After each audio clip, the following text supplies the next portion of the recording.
Hello, you wonderful people out there in the dark. Thank you for joining me tonight. I want to talk to you a little bit about the Royale portable typewriter, the Futura. It came in three models, an 800, a 600, and a 400. Before we get too far down the road on that, just a little history on the Royale Typewriter Company as a whole. So way back in 1904, a couple of cats named Edward Hess and Lewis Myers, formed the company in Brooklyn, New York.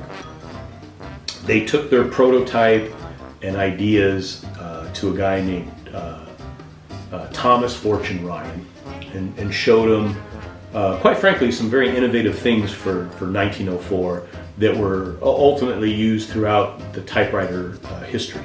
A friction-free ball-bearing sort of one-track rail, unique paper feeds, faster type bars, just a lot of modern improvements, visible as you type, which we've talked about before.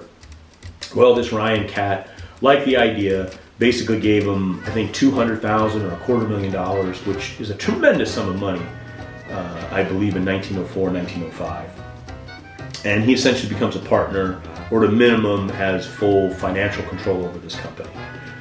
So bounce forward to about 1906, and the very first Royale typewriter comes out. It's known as the Royale Standard. It has a number of these new features, and one thing that makes it particularly unique is its flatbed design. Apparently it's an instant hit. They do very, very well. So the boys buy some property in Hartford, Connecticut, 5 or 6 acres, build themselves, at that time, I'm sure, a state-of-the-art manufacturing facility, and start banging out typewriters. Along about 1911, the Royale 5 comes out, and again, huge hit, and it still has that flatbed design. And I actually own a 1912 Royale flatbed, so check out these couple of pictures. They'll kind of give you an idea what this typewriter looked like.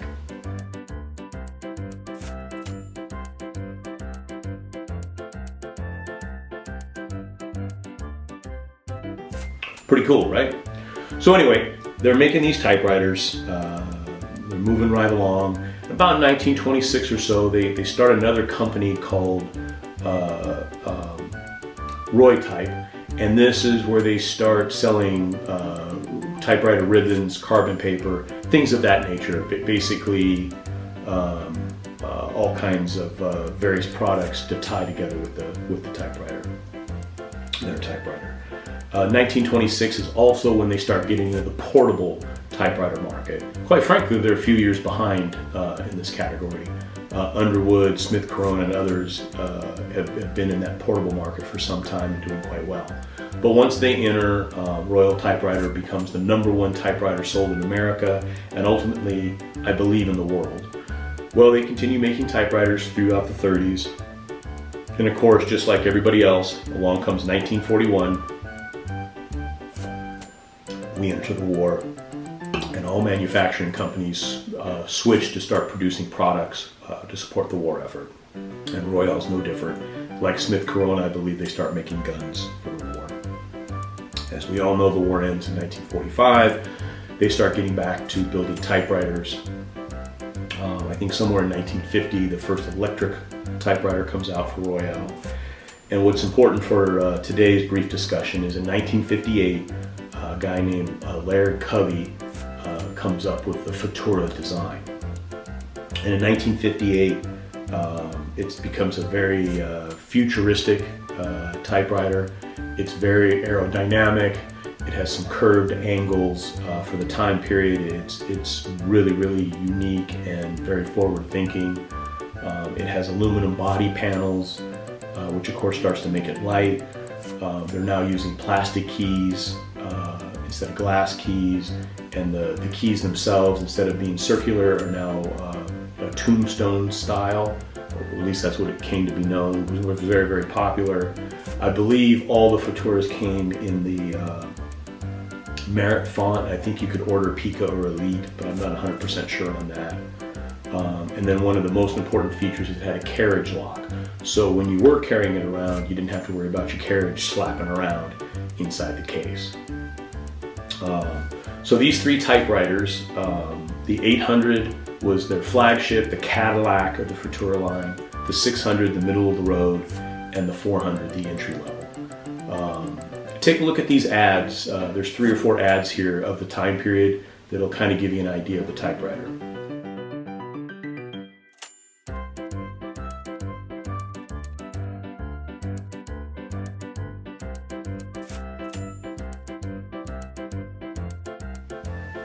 Pretty cool, right? So anyway, the Futura 800, it sold for about $125 in 1958. It had 48 characters. It came with a dust cover. Portions of it were felt lined to sort of mute the typing noises. It had it was basically a tab set and tab release, but it was called Magic Column Set, I think Magic Column Release, which was pretty revolutionary for a portable typewriter at that time. And it came in several colors, periwinkle blue, a meadow green, a mist gray, coca, which was kind of a salmon color, sort of pinkish, and then there was a 3-tone known as Americana, sort of a red, white, and blue.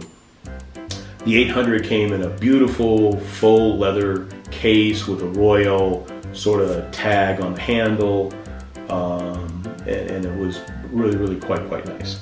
Now the 600, the middle of the road, it was only a 44 character. It was missing the numeral 1 and the subsequent exclamation point, the equal sign, and the addition or plus symbol. The colors were now limited. I think you can only get it in the gray and the blue. Away goes the dust cover, away goes the fake leather case. Now you just sort of got a fiberglass case. And then you still had your tab set and release. When you drop down to 400, really the base model or the entry level, still 44 characters, but you have absolutely no magic column set or tab set or release. It's only available in that mist gray, and again, it just comes in the sort of the fiberglass case.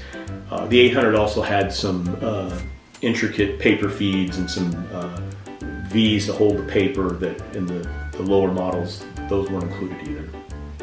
Surprisingly, I think to Royale, the 800 outsold the 600 and 400, I guess by leaps and bounds. And I believe it was mostly because the difference between the 400 and the 800 was right around $20. So I think most people were investing that sum of money in the late 50s, early 60s, were willing to spend the extra $20 to get that Cadillac, to get those extra features.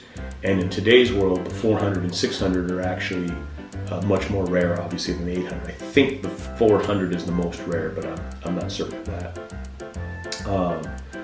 As a typewriter itself, it's not really for the serious typist. It truly was designed for home use, meant to be in the case, up in the closet, only used, for the kids for school or to type a letter. I don't think it was ever really intended to be in an office. It has nice action. It's certainly a solid typewriter, but it's got a little bit of a hollow sound, it's certainly not like a super silent Smith Corona. But all in all, a great typewriter,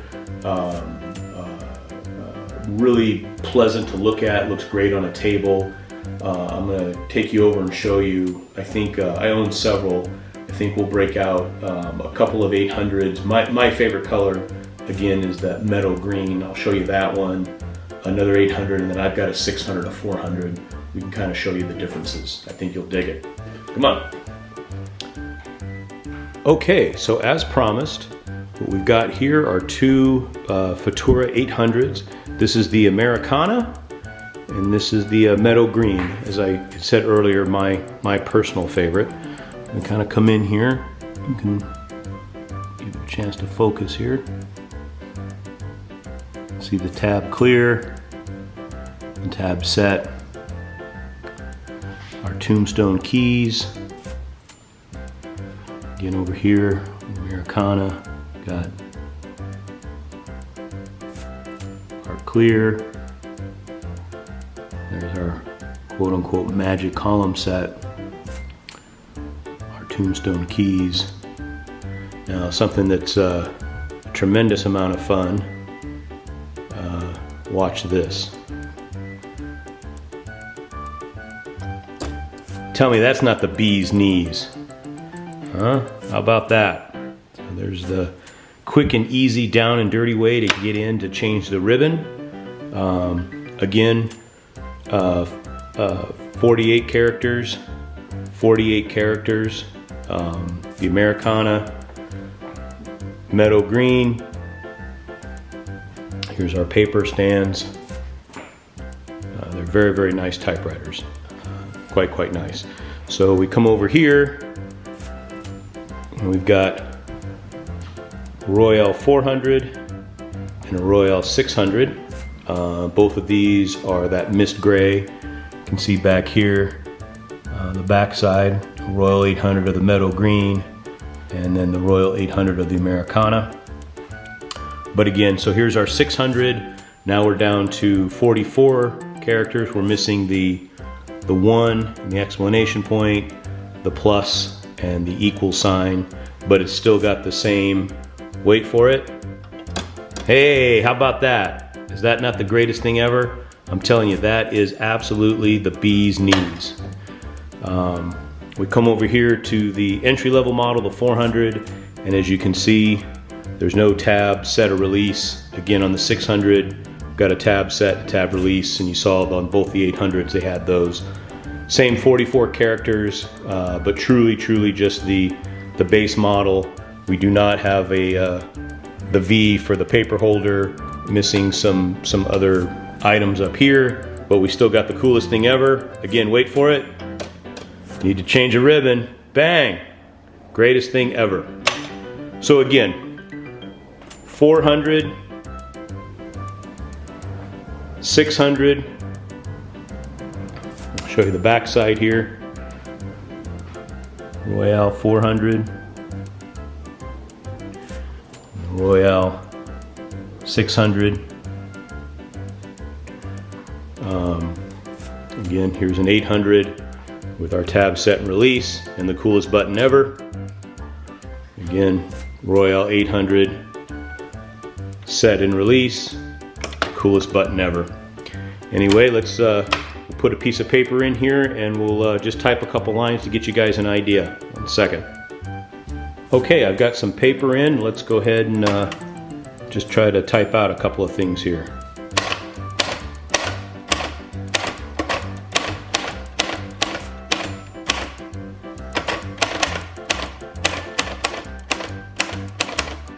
You could probably hear some of the hollow sound, and really sort of zoom in there. Ribbon's not doing too bad, but all in all 4 of these typewriters are quite nice. I actually have a periwinkle blue and a mist gray in the 800 models. The only one I don't have is the salmon. But anyway, I hope you enjoyed this short vlog or video on the Royal Futura. I think they're a great typewriter if you're looking to start a collection or just want something to play with. There's a ton of them out there for sale. I don't think you can go wrong. As always, check out the typewriter database for more information, more detailed information.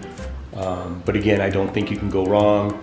And thank all of you who have subscribed to the channel. I hope you're enjoying this stuff. Please tell your friends. Please obviously tell them to subscribe. Continue to like the videos. Keep checking back for another chapter of The Adventures of Sancho and the Man with the Ray Gun. A new one will be coming out shortly. And also another Jungle Cruise read that is leaps and bounds better than that first one. I think you'll be very, very excited to see it. Anyway, always remember, in this world, when you can be anything, be kind, be humble, be forgiving, be melting snow. Bye.